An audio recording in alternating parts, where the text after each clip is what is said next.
Therefore, go. Everybody say go. And make disciples of all the nations, baptizing them in the name of the Father and of the Son and the Holy Spirit, and teaching them to obey everything I've commanded you. And surely I'm with you always to the very end of the age. Can you say amen? Jesus told us as the church what we are to do.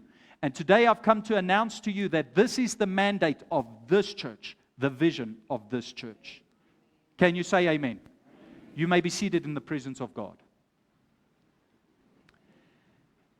Now, I hope all of you have received a vision statement, a mission statement that was handed to everyone at the door. There are mission and vision statements in Afrikaans. Baie dankie.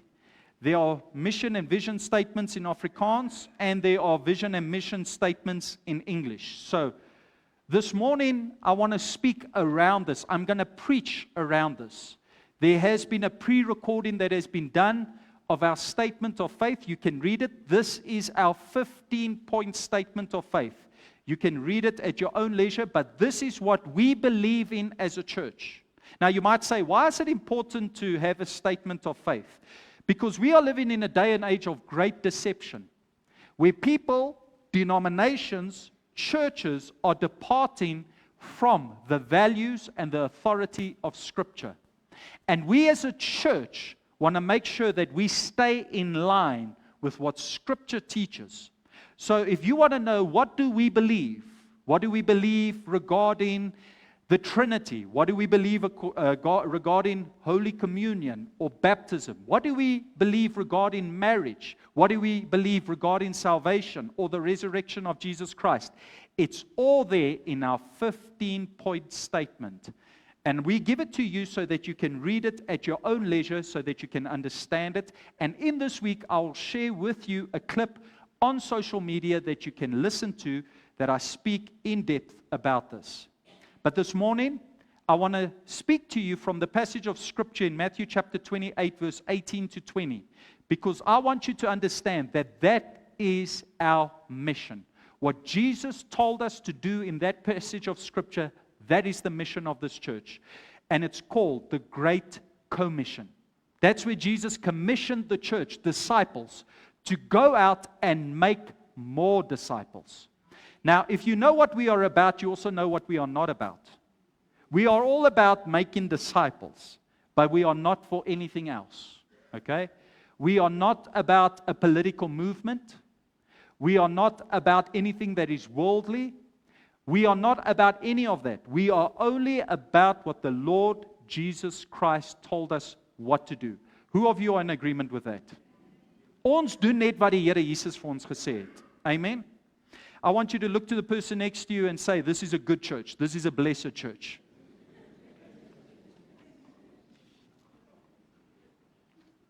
Now let's quickly just speak about the name, Revival Center. We are called Evander Revival Center. In Afrikaans, Evander Herlewen Centrum. Now what does that mean? What does it mean to be a revival center? The Bible says in Psalm 85 verse 6, the psalm writer writes these words, Lord, revive us. Everybody say out loud, Lord, revive us. Lord, revive us that we may worship you. Where God comes and He moves, He revives His people. And what happens? They respond to Him with worship and praise. That's what revival is all about. If somebody is busy dying, lying in ICU, and they're busy dying, and they're about to fade away into death, and you come and you revive that person, they have come back to life. There's a revival that has taken place. And we as a church want to see revival. We want to see a reviving of saints, of believers, because we take it very serious what Jesus prophesied in Matthew chapter 25. In Matthew chapter 25, Jesus spoke about the end times, and He spoke about how there will be 10 brides. Who of you know that points to 10 types of churches in the last days? And He said there were 5 wise brides, and there were 5 foolish brides. And what made 5 wise and what made 5 foolish? The 5 that were wise had lamps with oil in it, symbolic of the Holy Spirit. And when the trumpet sounded at midnight, which was the symbolic of the second coming of Christ, the 5 that were wise had enough oil in their lamps to burn their light brightly to meet the bridegroom. What we want to do and what we want to see is a church that is ready to meet the bridegroom. Who of you believe Jesus is coming back? I believe my mandate as a pastor is to make sure the church is ready for the second coming of Jesus Christ. I am to make sure that we are a bride that's got oil in our lamp, so that when the trumpet sounds, when Jesus comes back in glory on the clouds, and we see that second coming, that we as a church, we are ready for the second coming of Christ. We want to be a wise bride. I don't want to be a foolish bride. Amen? Who of you are with me? Hosea chapter 6 verse 2. I want to show you prophetically why we need to be revival. Hosea the prophet said in this passage of scripture, he says this: after 2 days, God will revive us, and on the 3rd day, we will be with Him. After 2 days, what will the Lord do? Revive us. There will be a revival. There will be a move of God. Now, you've got to understand the prophetic implications of this scripture. Who of you know that 2 Peter chapter 3 verse 8 says, a day to the Lord is like 1,000 years? Okay? How many years has it been since the resurrection of Jesus Christ? Somewhat 2,000 years. Just a little less than 2,000 years. Are you all with me? We are about to go into the 3rd millennium from Jesus Christ's resurrection. A day to the Lord is like 1,000 years. On God's prophetic clock, we are on day 2 and we are about to enter into day 3. But Hosea prophesied that after 2 days, there will be revival. After 2 days, there will be a move of God. After 2 days, God will revive His church. And what's going to happen? The second coming of Christ will take place and we will be with Him. We will be reunited with Him. Who of you are looking forward to that day? But there must be a move of God. There must be revival. There must be an awakening. You know what's my dream? What's my passion? Is to see people experience God like in Acts chapter 2. What happened in Acts chapter 2? On the day of Pentecost, the Holy Spirit was poured out in such a powerful way that 120 believers were filled with the Holy Spirit. And they became so filled with the Holy Spirit that they could not contain the power, the presence, the anointing of God. And they ran with that power. And they went out and they started preaching and proclaiming the gospel. You know what, for me, real revival is when people can come to church, maybe they're lukewarm or cold in their faith. They get touched by the power of God. They get ignited and they can't stay silent for the kingdom of God. That's what I dream of. That's what keeps me going, is to see people encounter God in this church so that they can be launched out and we can see a move of God. That's why we are called Revival Center. Now remember, evangelism is for the lost. Revival is for the church. But when revival takes place in the church, evangelism will always be a byproduct. Who of you are with me? Now let's go back to Matthew chapter 28, verse 18. And I'm going to break down this. I'm not going to be long. I want to share with you what exactly Jesus spoke about when He gave the Great Commission to the church. The Bible says Jesus came to them and said, all authority, everybody say all authority, in heaven and on earth has been given to me. That's what Jesus said. Now that word, all authority, if you go study it, it means absolute and complete dominion. That means that Jesus Christ has got the ultimate authority. He is Christ. Now, I just want to say, that is our confidence as the church. Dit is ons selfvertroue as die kerk. That we've got confidence in Him, not in ourselves. Wie van julle stem saam? Ek kan nie vertrou die Here op my eie krag, my eie wysheid, my eie insig. Ek vertrou op die Here op sy krag, sy wysheid, sy insig. Wie van julle saam met my? I put my trust in Christ. Why? Because He is my Lord. What we are saying when we proclaim the authority of Jesus Christ, we are saying that He is our Lord. We are saying that He is our King. We are saying that He's got authority over this church. And we submit unto that authority. And when we do, we are a part of Him. Who of you know we are the body, He's the head? Okay? Let me ask you this. If the head is sick, is the body sick? Yes. But is the head sick? No. So the body should not be sick. I'm not just speaking about physical sickness. I'm speaking about spiritual, psychological, mental sickness, emotional sickness. Because there's a lot of people that are sick that you can't diagnose them medically. But inwardly, their souls have been poisoned. Their spirits have been diseased. And what we want to see is them get connected to God, to His authority. Because He's got authority over everything. Are you all with me?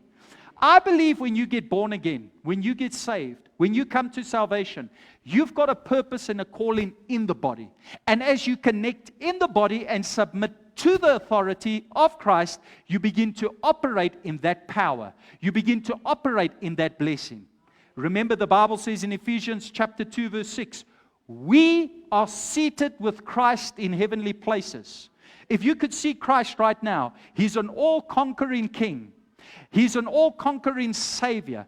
Jesus Christ is not bleeding anymore. Jesus is not beaten anymore. He's no longer the lamb that was slain. He's the Lion of Judah that's roaring. And we are connected to Him. So let me quickly ask you, do you think Jesus is stressed out on the throne? Do you think Jesus is sitting on the right hand of the Father and He's worried and He's concerned? So if we are seated with Him, should we be worried and concerned? Should we be overwhelmed? No. As Evander Revival Center, we believe that we are seated with Him in heavenly places. That means we are to be like God. We are not God, but we are like God. Why? Because we were created in His image and His likeness. And as a result of operating in His goodness, being seated with Him, submitted unto His authority, we become more than conquerors through Christ Jesus. Romans chapter 8, verse 37. We are more than conquerors. Everybody say, I'm more than a conqueror. Look to the person next to you and say, you are more than a conqueror. Ons is meer as oorwinnaars. Hoekom? Want ons is in Christus. Everybody say out loud, I am in Christ. Everybody say out loud, worry does not belong to me. Everybody say out loud, I will not be concerned. I will not be anxious. Because I'm a part of the body. Look to the person next to you and say, and you are a part of the body. Jy is deel van die liggaam. Now that word authority, if you read Matthew chapter 28 verse 18, if you just go and translate that word authority, it is a Greek word that means the right to act. It's an authority that gives you the right to act. If you were driving down the road, and as you were driving down the road, and an ordinary citizen jumped in front of your car and said, stop. You don't have to stop. Why? Because they've got no right to stop you. But if there was a traffic officer with a traffic badge, he could stop you in your tracks because he's got the authority to stop you. He's got the right to act. The law, the government, the president backs him. What the Bible is saying, what Jesus was saying is, I've got the right to act, and nothing and nobody can hinder what I want to do. That's what we believe as a church. And Jesus said, I've got authority in heaven. That means He's got authority over angels. He's got authority over demons. He's got authority over principalities and powers. And He's got authority even over Satan. Who of you believe that? When Jesus says, I've got authority in heaven, that's what He's talking about. And then He also says, I've got authority on earth. That means He's got authority over sickness. That means He's got authority over poverty. That means He's got authority over the nature, circumstances of this world. In fact, Jesus showed us He comes and He calms the storm, proving that He's the Son of God. He's got authority over the circumstances. Jesus has got authority in heaven and on earth. But I want to make it clear, this world system is not under His authority. The world system is polluted. Satan himself told Jesus, I own the kingdoms. In Matthew chapter 4, verse 9 to 11. He said, if you bow down to me, I'll give you these kingdoms. Who of you know the kingdoms of this world is so polluted, it's so wicked, it's so demonic. There's so much things happening behind the stage in economies, in nations. There's secret societies, and there's a lot of things that are taking place that is rotten to its core. But one day Jesus will return and He will establish His rule and reign here on earth, and then He will have complete authority over the earth. In the meantime, He's ruling and reigning through His church. Everybody say out loud, Jesus rules and reigns through me. Vir almal wat Afrikaans sê die Here heers deur my. We believe that as a church. We believe that God rules and reigns through His people. That's why John chapter 15 verse 5, Jesus said, apart from me, you can do nothing. Psalm 127 verse 1, unless the Lord builds the house, those who build the house build in vain. Ons glo, ons is besig om God se huis te bou, nie Dominique se huis nie. I just want to say this, just as a side note. This is not my church. This is your Father's church. This is a church that belongs to the kingdom of Jesus Christ. I don't own this church, and I don't claim to own this church. I am a shepherd over this church. This is the flock of God. I'm a steward. There's a day I was appointed, and there will be a day I will leave. And in that time period, I'm just a steward. And until the next shepherd comes or the next pastor comes, I must make sure that I steward the flock of God the way God wants me to do it. Are you all with me? Are you all happy with that? Is jy almal tevrede? Those who build without God will build in vain. You know, I want to quickly give you the picture of the church, because maybe you're sitting and you're saying, but how can you say that God has got no authority over the economies and the kingdoms of this world? Just remember, when Satan sinned, he forfeited his responsibility, his dominion, his authority unto Satan. Satan possesses it. Satan took control of it. And Satan even said it in the New Testament. Now listen to me.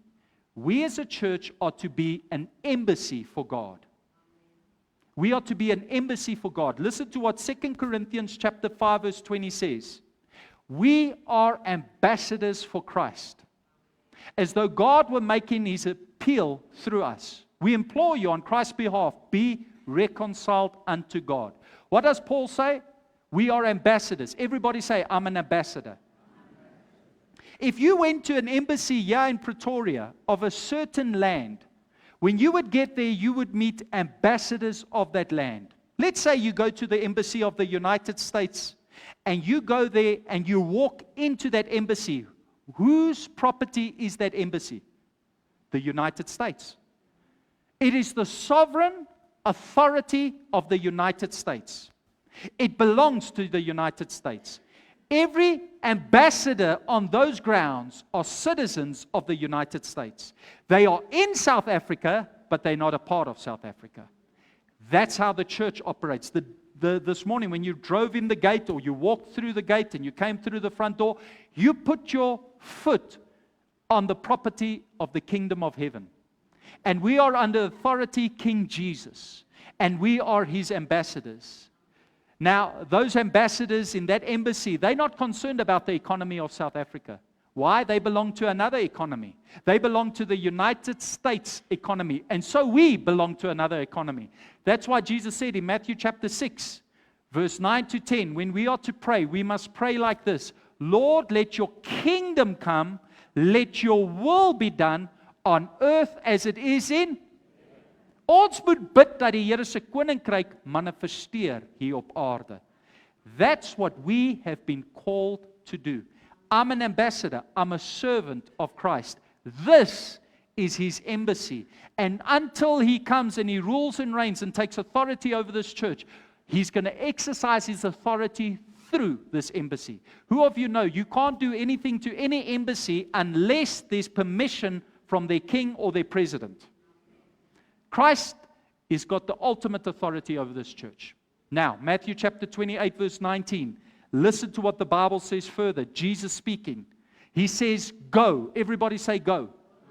He says, go and make disciples. He did not say stand still. He did not say idle. He did not say get comfortable and seek convenience. He said, go. This falls in line with Acts chapter 1 verse 8, where Jesus spoke to His disciples and He said, Go and wait in Jerusalem until you've received the promise from the Father, which is the baptism of the Holy Spirit. You will receive power from on high, and you'll be witnesses for me in Jerusalem, in Judea, into Samaria, and to the utter parts of the earth. When you are truly filled with the Holy Spirit, you cannot help but go. Any person that is idling or sitting still has not yet received the fullness of the Holy Spirit. I'm not saying you're not saved. I'm not saying you're not a child of God. But when you are truly empowered, you want to see disciples being made. You want to see the gospel being preached. Who of you believe what I'm saying? Jesus said, go. Go and make disciples. What is a disciple? It's a student. It's a pupil. It's a scholar. Students of who? The Master Jesus. That's what Jesus said. I want you to make disciples. He did not say make converts. Although it's important to have converts. If somebody gives their life to Christ, it's only half of the process. We need to get them into church. We need to teach them the Word of God. They need to be built up with the Word of God so that they can be launched out into their ministry. Are you all with me? I'm not against conversion. I'm not against soul winning. In fact, I go to the streets. I preach. I convert people to the gospel. But I also understand that that is not what ultimately Christ called us to do. He said, make disciples. Who of you believe we need to make disciples? Okay? You cannot have a disciple without a disciple being a student. And a student is somebody that studies and learns. So we need students. Everybody say amen. Okay? Shame, is she okay? Let's say all right. Okay, can we just help her, that lady there, please? So Jesus says, make disciples of all nations. Everybody say all nations. Okay, let me just say this, and I say this with a lot of love and respect. You cannot say that racism is biblical. This scripture disqualifies all segregation. Jesus said all nations. That means every language, that means every culture, that means every race, every tribe, every nation. All nations. It's a global vision Jesus gave to His church. We are to have a vision of all people coming to salvation. People we like and people we don't like. And let me tell you something. A church that models this scripture is a church for all people. I remember years ago when we first started in this church, we were a predominantly Afrikaans-speaking church. But then we realized that we have to be open. We realized if we want to reach out to the community and the people out here in our society, we have to go multi-language. We have to start going in a direction that makes everybody feel welcome. And by the grace of God, we are where we are today. Are you all with me? It was blessed before, it is blessed now. But God had to transition us so that we could have a bigger vision to reach more people for Christ. I remember back then a lot of people would ask me, Pastor, I've got somebody that I want to invite, but they only understand English. When are you going to preach in English? And through very careful praying, fasting, and seeking the Lord, I felt the Lord speak to my heart in 2022 to start preaching and ministering in English. And we have seen an expansion. We have seen growth. We've seen the blessing of God. Why? Because when you've got a global vision, not a limited vision, God will always bless that. That's what Jesus told us to do. That's why Jesus says in Mark chapter 16, verse 15, He says, go into all the world and preach the gospel. Go into all the world. Go to every nation, every city, each and every people, and preach and minister the gospel. Can you say amen? And then He said, what are we to do? I'm almost done. He said, baptize them. Baptize them in the name of the Father, the Son, and the Holy Spirit. Did you know in this church we believe in the Holy Trinity? We believe in the Father, we believe in the Son, and we believe in the Holy Spirit. We believe that we serve a triune God. Ons glo in die drie-eenheid God. Vader, Seun, en Heilige Gees. We read of that in Matthew chapter 3, verse 16 to 17, where the Son was baptized, where the Holy Spirit came down like a dove, and where the Father spoke out of heaven. There was a manifestation of the Holy Trinity. Who of you believe in the Holy Trinity? Jesus says, baptize them. Did you know that according to Scripture, there are two types of baptism? The first baptism is the water baptism. Matthew chapter 3, verse 11. John the Baptist, who was known for baptizing people, he baptized people for repentance with water. Now, what is a water baptism? It's where you come to salvation and you say, I want to live for God. So then we take you, we baptize you in the name of the Father, the Son, and the Holy Spirit. Okay? And as we baptize you, that is an outward sign of an inward transformation. Let me say it like this: an outward manifestation of an inward transformation. That's where you decided on the inside that you want to serve God. John the Baptist, in a time that he was calling people to repentance, it was in a time where people would walk where they wanted to go. In the Middle East, there's a lot of dust, sand, and dirt. So people would become very dirty and dusty. And to show them what it meant to repent and truly serve God, he would take them down into the Jordan River and he would ask them, are you serious about serving God? And they would say yes. And he would ask them, are you serious about repentance? And they would say yes. And then he would dip them into the water, and as they went under the water and they came up, all of the dirt and the grime of the world would wash off.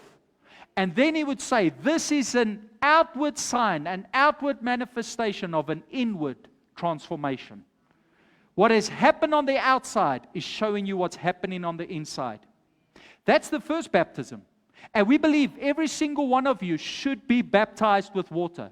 As jy nie gedoop was met water, praat met my. We do a lot of private baptisms, and once a year we fill up our baptism pool up here in front and we baptize people. We have easily baptized over 300 people over the last 5 years out of this baptism pool. We have baptized many people in their homes. I've gone to many homes, I've gone to some dams, I've even baptized people in a river. We go and we baptize people because Jesus said we should. The day you say, I want to live for God, the day you say, I'm finished with the world, you should get baptized. It's a public statement of an inner conviction. But the second baptism is the Holy Spirit baptism. Luke chapter 3, verse 16. John says, I baptize you with water, but there's one coming that I'm not even worthy to untie his sandals. He will baptize you with the Holy Spirit. Now that word baptize in the Greek is the word baptizo. Baptizo means in the Greek to bury, to immerse, to emerge. It means you are to be buried in the presence, in the power and the anointing of God. So I believe you first and foremost need to have a water baptism of repentance. And secondly, you need to have a baptism of the Holy Spirit. The first baptism of repentance, the pastor does. The second baptism, the Lord himself does. I have seen people being baptized with the Holy Spirit. They will stand at the altar. The Spirit of God will come upon them. And they start breaking out in tears. Some of them even fall. What happened? The power of God came upon them in such a way. They felt this warmth. They felt this love. They felt this uncontrollable sense of emotion. But it's just God coming all over them. And they experience a joy unspeakable and full of glory. It's one of the most beautiful things you can see. It is real. The scriptures teach it, we teach it, and we believe it. I like to say it like this. The water baptism is where you become empty of yourself by repenting. And the Holy Spirit baptism is where you get filled up with the Holy Spirit, you get empowered. And between these two baptisms, that's where we want you to be. We want you to come to salvation, be baptized with water with the act of repentance, and then get to a place where you're filled with the Spirit of God that you can go out and preach the gospel. And finally, Jesus said this in Matthew chapter 28, verse 20. He said, teach them to obey some of the things I've commanded you. A few of the things I've commanded you. Wat het hy daar gesê? Everything I have commanded you. In other words, we don't cherry pick in this church. Some Sundays you might come to church and I preach a very strong message of repentance. And you walk out and your feet are sore because I stepped all over your toes. Praise God. Dank die Here. You know, there are people that will come to the church and I will preach one Sunday and I'll preach with so much passion and conviction what I believe God has laid on my heart. And then you'll get one person that will come to me, it has happened many times, one person that will come to me and say to me, I don't agree with what you preached. I don't like what you preached. I don't accept what you preached. And then there will be somebody just a few minutes later will come and say, this was life transforming. Wow, this was for me. Pastor, I needed this. What happened? Two different responses, but the same message. I endeavor to only preach what God wants me to preach, but I don't cherry pick. Remember, the word is not a buffet. What happens at a buffet? You take your plate and you go look at what you want. En jy eet net wat jy wil. This is not buffet Christianity in this church. Okay? Remember when you were small, your mom gave you your vegetables and said, you must eat. You're going to eat. But there will be days where you come and you receive a word of encouragement and upliftment. You need to have the fullness of God's word.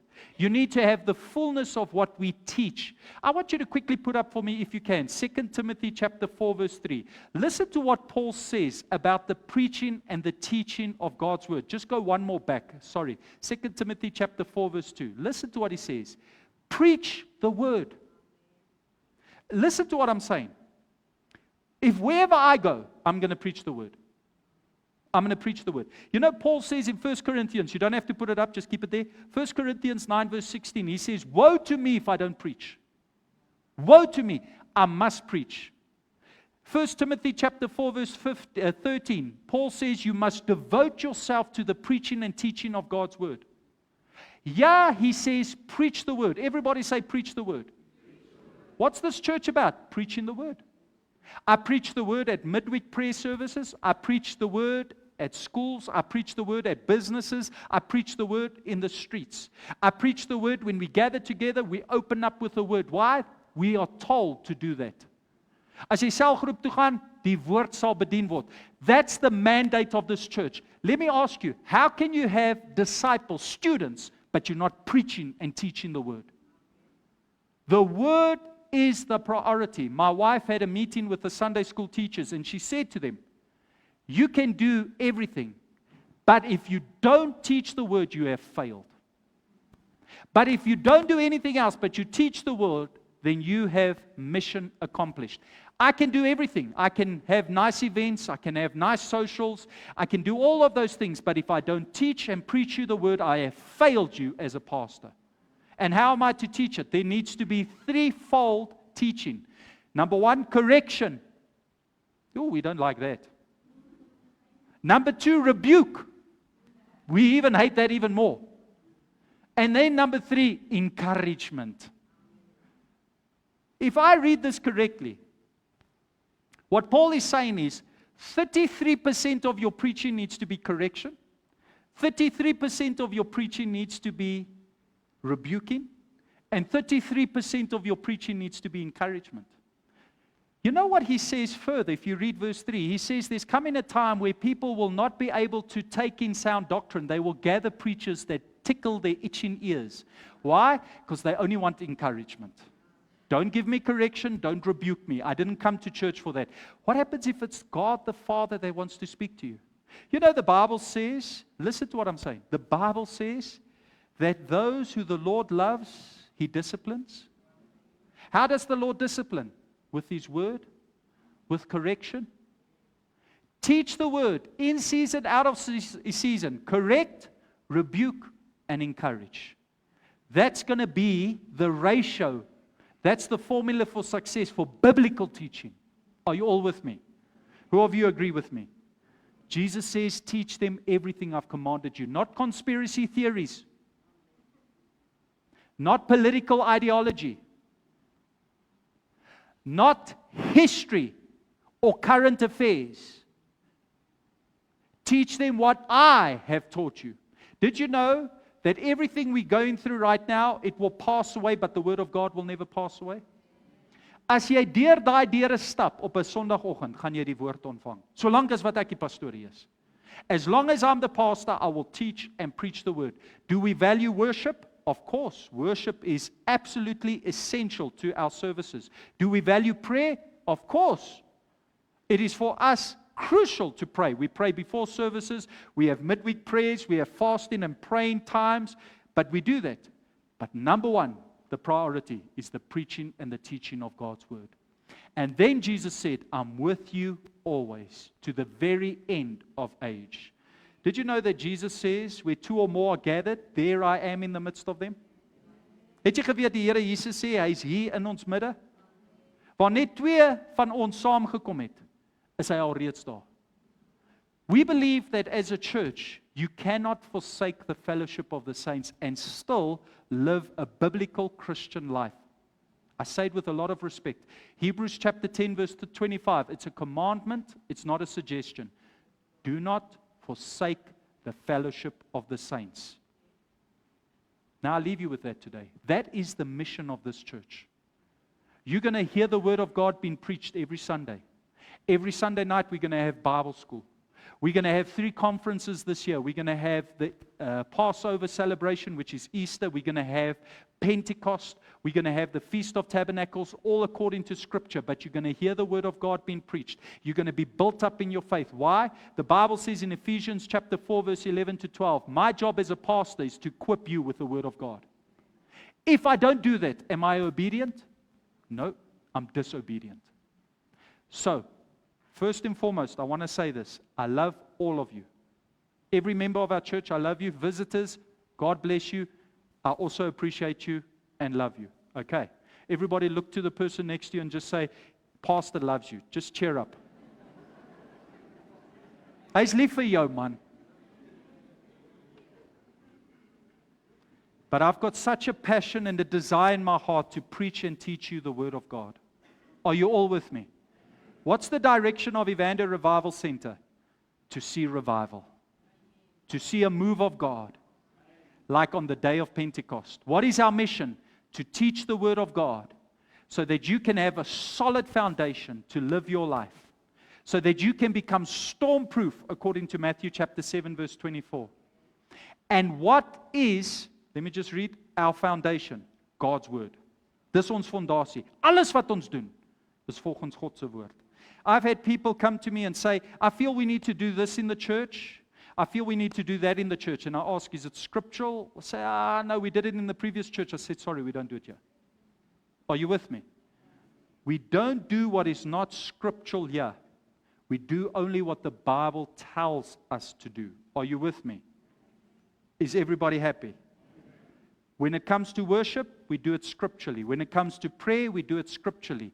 When it comes to fellowship, we do it in a scriptural manner.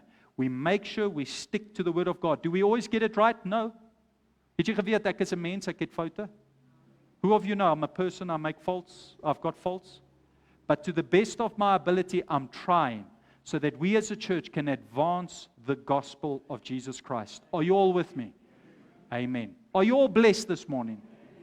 Amen. I'm going to ask the worship team to come to the front and let's bow our heads as we close in prayer. Father God of our Lord Jesus Christ, as we gather now together at the end of this service to sing one final time to you, and as we depart this building, I pray, Lord, that you would bless us, Lord, with revelation, inspiration of what you want us to do for your glory and for your kingdom. I pray, Lord, that you would give wisdom unto me as a shepherd over the flock of God in 2026. I pray, Lord, that you would help us to be great ambassadors, not just Christians, but people that represent the kingdom of heaven. Help us to be an embassy for the kingdom of God, so that we will be ready for the second and soon coming of Jesus Christ. I pray, Lord, bless this church for your kingdom. Bless this church for your glory. Magnify your goodness over us so that we may testify about who you are in our midst. I thank you, Jesus, that you gave us the promise that you will be with us even till the end of age, and that we don't have to worry or be concerned about anything that's taking place in this world, because you are our God. You are our King. We give you all the glory and honor. And we pray this in the mighty name of Jesus. And everybody said, Amen. Amen. Oh, you all